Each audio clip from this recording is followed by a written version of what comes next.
Апелацијата пресуди максимална казна од 20 години затвор за Васил Јованов. Дисциплинска постапка за судиката што му пресуди 12 години затвор. Одговор дали имало влијание врз пресудата. Ова се дел од 5 барања, што семејството на Фросина Кулакова ги испорача на протестот кој почна од универзалната сала, а заврши пред кривичниот суд. Бараме законски измени за строги казни во случаи на екстремна небрежност токму како ова. Ова не е сообраќајка, ова е тешко дело со крајна небрежност и смртни последици, комбинација од алкохол, дрога, брзина и претходно криминално однесување.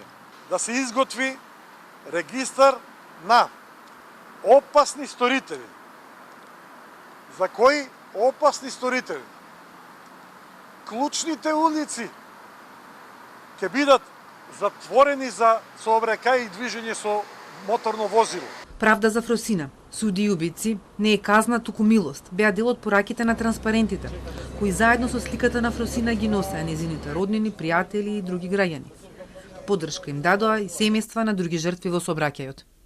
Дојдена сум тука само за поддршка за семејството на Фросина, зашто се соочуваме со болката и знаеме колку е тешка,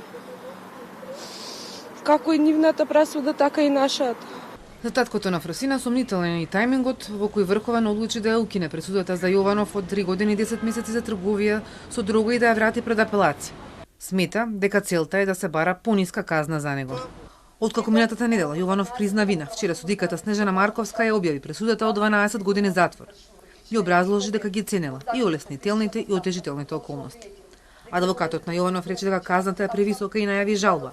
А според обвинителот, оваа казна е највисока што досега е пресудил кривичниот суд за исто дело со една жртва, но остави простор да поднесе жалба.